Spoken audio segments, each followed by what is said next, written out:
부활하신 그 주님의 부활의 승리와 부활의 생명이 여러분과 여러분의 가정에 충만하시기를 주님의 이름으로 축원합니다. 인류의 역사는 아주 오랜 시간이 흘러도 사람들에게 감동적으로 기억되는 수많은 승리의 이야기들이 있습니다. 그 중에 빠지지 않고 역사 속에서 사람들의 입에 회자되는 스토리는 테르모필레 전투라는 전쟁 이야기입니다. 이 전쟁은 페르시아가 두 번째로 그리스를 침공해서 일어난 전쟁인데, 이 전쟁이 유명한 것은 스파르타 사람 300명과 테스피아 사람 700명, 그리고 테바인 400명이라고 하는 1000명 조금 더 되는 병력으로 페르시아의 수십만 대군과 맞서 싸웠던 전쟁 이야기입니다. 물론 이 전쟁에서 이 사람들은 모두 다 죽습니다. 그럼에도 불구하고 1000여 명의 병사들이 수십만 대군을 맞서서 싸워서 전쟁을 했던 이 역사적인 전쟁 이야기는 우리가 인류사에 길이 빛나는 이야기로 남아있다는 거죠. 이런 이야기는 우리의 역사에도 무수히 많이 있습니다. 서기 640년경 당나라 태종 이세민은 10만 대군을 이끌고 고구려를 침략해 들어왔습니다. 당태종의 말발굽 아래 고구려의 수많은 성들이 바람 앞에 낙엽처럼 떨어져 갔습니다. 병사들이 죽고 수많은 양민들이 학살을 당하는 일들이 벌어지던 중에 이 이세민의 발목을 잡은 것이 안시성입니다. 안시성 전투에서 양만춘을 필두로 해 죽기를 각오하고 결사하는 그들의 결사로 인해서 당태종은 고구려를 정복하려던 그의 계획이 실패하게 되고 자기의 한쪽 눈을 잃어버린 채 퇴각하게 된다는 거죠. 또 조선 선조 30년 서기 1597년에 왜가 14만이라는 대군을 이끌고 조선을 침략해 왔습니다.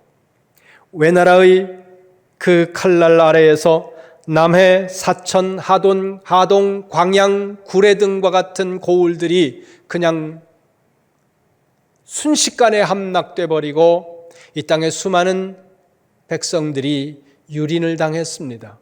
정사의 기록은 없지만 야사의 기록들을 보면 그런 기록이 있어요.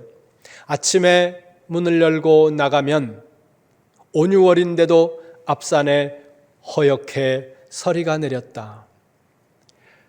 밤 사이에 이 외적들에게 정조를 유린당한 이 땅의 어머니들이, 이 땅의 여성들이 그 정조를 유린당한 그 부끄러움을 견디지 못하고 새벽에까지 고민하고 눈물 흘리다가 저 새벽 동틀녘에 앞산 소나무에 가서 목을 매서 자결을 한 그 모습이 아침마다 앞산에 허옇게 널렸었다라는 거예요. 그거를 앞산에 허옇게 눈이 내리고 서리가 내렸다는 표현으로 야사를 기록하고 있습니다.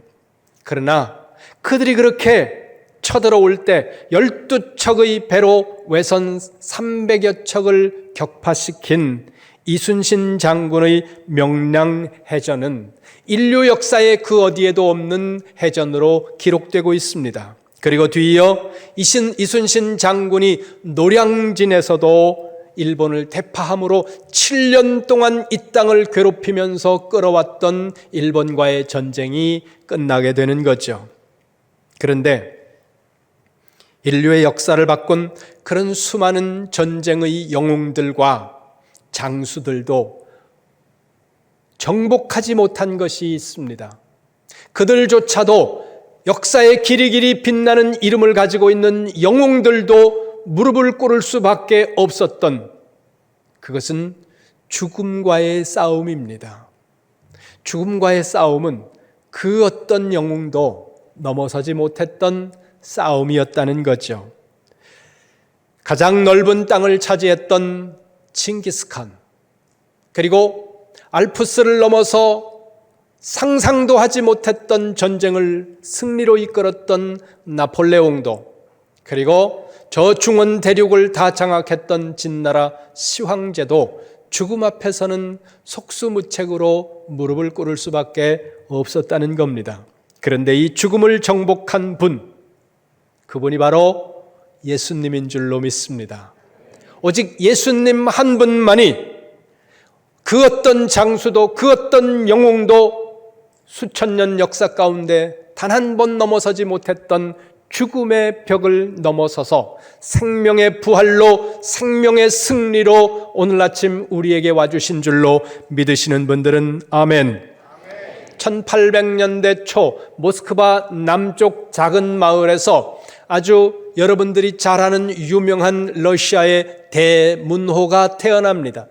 레오 니콜로비치 톨스토이라고 하는 이 대문호가 그의 인생 말년에 유명한 소설을 씁니다. 그 소설의 이름이 부활이에요. 여러분들도 읽어보셨을 책인데 이런 내용입니다. 어느 부잣집에 카츄샤라는 여자 하인 아이가 있었습니다. 그런데 그 집의 도련님이, 그 부잣집 아들이, 네프리오도프라고 하는 부잣집 아들이, 그 아들이 이 카츄샤라는 이름의 여자 하인 아이를 데리고 놀다가 그냥 버립니다. 카츄샤는 임신을 하고 주인집에서 나온 이후에 방황하다가 창녀가 되었습니다. 그렇게 7년을 방황하다가 어느 날 수면자라고 생각하고 손님에게 약을 먹였는데 그 상인이 죽게 되고 살인죄의 죄목으로 재판을 받기에 이릅니다.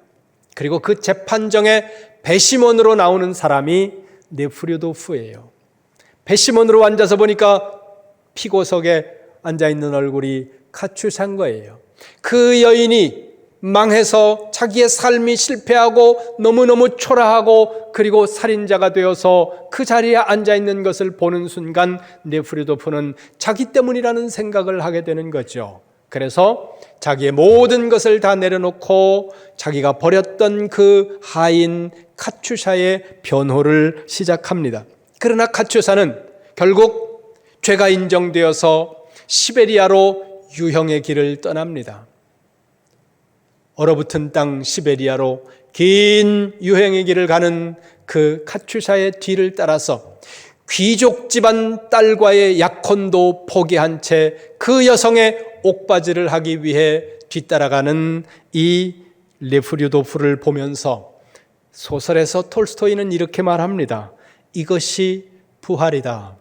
죽었던 양심이 살아나고 그리고 죽었던 자기의 그 생각들이, 사상들이 다시금 살아나는 것, 이것이 부활이다. 그런데 오늘 성경이 말씀하고 있는 부활은 이런 양심의 부활, 생각의 부활, 사상의 부활, 영적인 부활이 아니라 몸의 부활이라는 거예요. 우리가 믿는 부활은 몸이 부활한다는 거예요. 이 부활의 신앙이 우리 모두에게 있어야 한다는 사실을 여러분 기억하시기를 주님의 이름으로 축원합니다. 그뿐만 아니라 예수님의 부활은 예수님 혼자만의 부활로 끝나는 것이 아니라 예수 그리스도의 부활은 예수 그리스도를 믿는 이들, 예수 그리스도 안에 있는 사람들이 동일하게 예수님처럼 마지막 날 그의 재림의 나팔소리 앞에서 부활한다고 하는 사실을 알려주는 부활의 첫 열매, 부활의 신호탄이라는 의미에서 오늘 우리에게 중요하다는 것을 다시 한번 기억하시기를 주님의 이름으로 축원합니다. 그런데 오늘 이 시간에는 조금 다른 관점에서 이 부활에 관해서 말씀을 드리도록 하겠습니다. 성경을 봅니다. 출애굽기로 갑니다. 구약 성경 저 두 번째 출애굽기 28장 1절입니다. 같이 봅니다. 시작. 너는 이스라엘 자손 중 내 형 아론과 그의 아들들 곧 아론과 아론의 아들들 나답과 아비후와 엘르아살과 이다마를 그와 함께 내게로 나오게 하여 나를 섬기는 제사장 직분을 행하게 하되 아멘. 하나님께서 모세에게 말씀하시는 겁니다. 내 형 아론과 아론의 아들들을 제사장으로 세워라. 그리고 2절 3절을 보세요. 2절 3절 시작. 내 형 아론을 위하여 거룩한 옷을 지어 영화롭고 아름답게 할지니 너는 무릇 마음에 있는 지혜 있는 모든 자 곧 내가 지혜로운 영으로 채운 자들에게 말하여 아론의 옷을 지어 그를 거룩하게 하여 내게 제사장 직분을 행하게 하라. 아멘. 하나님께서 아론과 아론의 자손들을 제사장으로 세우라 그렇게 말씀하신 이후에 제사장들은 제사장들만이 입는 특별한 옷을 만들어서 입히라는 거예요. 자, 그리고는 4절 보세요. 그들이 지을 옷은 이러하니라. 하나님께서 제사장이 입을 옷을 무엇으로 어떻게 만들어야 하는지에 대해서 아주 세세하게 지혜로운 자들을 불러서 말씀하셨다는 겁니다. 33절 34절입니다. 흥미로운 것은 33절 34절이에요. 같이 봅니다. 시작.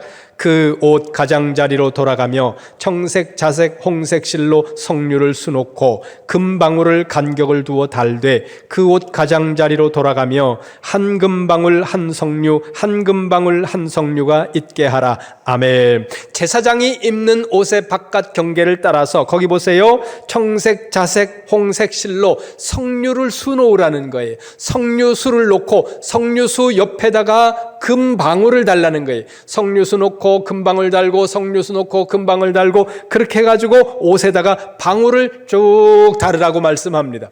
그러면 이 방울을 다는 이 용도가 무엇인지를 35절에서 말씀합니다. 35절 같이 봅니다. 시작. 아론이 입고 여호와를 섬기러 성소에 들어갈 때와 성소에서 나올 때에 그 소리가 들릴 것이라. 그리하면 그가 죽지 아니하리라. 아멘. 제사장 아론이 제사장의 옷을 입고 성소에 들어가고 나갈 때 무슨 소리가 나겠습니까? 짤랑짤랑짤랑 하면서 방울 소리가 나겠죠. 물론 짤랑짤랑 했는지 땡그랑 했는지는 모르겠어요. 그러나 소리가 났겠죠. 방울 소리가 나면 그 성소 안에는 오직 제사장만이 들어갈 수 있거든요. 그러니까 다른 사람은 들어가지 못하는 거예요. 제사장이 제사장의 에봇을 입고 성소 안에 들어가서 제사를 드리면서 왔다 갔다 움직일 때마다 소리가 나는 거예요. 소리가 나고 있으면 밖에서 제사를 드리는 많은 사람들이 그 소리를 들으면서 무슨 생각을 하는 거예요? 아, 제사장이 살아있구나. 안심을 하는 거예요. 제사장이 살아있다는 것은 제사가 진행되어지고 있다는 것이고, 그리고 그 제사장이 소리를 내면서 밖으로 나왔다는 것은 제사가 드려졌다는 거예요. 하나님이 제사를 받으셨다는 겁니다. 하나님이 제사를 받지 않을 경우는 어떻게 됩니까? 그 안에서 제사장이 죽는 거예요.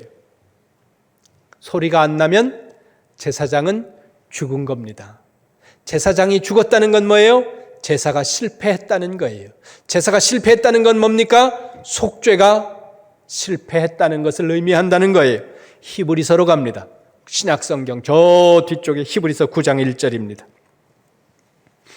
함께 봅니다. 시작. 첫 언약에도 섬기는 예법과 세상에 속한 성소가 있더라. 아멘. 구약의 제사를 말씀하는 겁니다. 방울이 달린 제사장의 옷을 입고 성소에 들어가서 하나님 앞에 제사를 드리면서 속죄를 받던 그런 제사법과 성소가 있었다는 거예요. 그런데 이 성소는 거기 보세요. 중간 뒤쪽을 보세요. 세상에 속한 성소 이렇게 말씀합니다. 여기서 세상에 속한 성소라는 이 의미는 하나님께 속했다는 것에 반대로 세상을 의미하는 게 아니고, 이 세상에 속한 이 단어의 의미는 눈에 보이는 그런 뜻이에요. 우리 눈에 보이는 이스라엘 진영 안에, 예루살렘 성전 안에 있는 세상에 있는 그런 뜻이라는 거예요.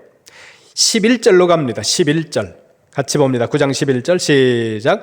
그리스도께서는 장래 좋은 일의 대제사장으로 오사 손으로 짓지 아니한 것 곧 이 창조에 속하지 아니한 더 크고 온전한 장막으로 말미암아. 아멘. 예수님이 대제사장으로 오셔서 우리를 위해 제사를 드렸는데, 이 예수님이 들어가신 성소는 1절에 말씀하는 세상에 있는 성소, 예루살렘 성 안에 있고 이스라엘 땅 진영 안에 있는 눈에 보이는 성소가 아니라 온전한 성소, 영원한 하나님 나라에 있는 성소로 들어가셨다는 겁니다.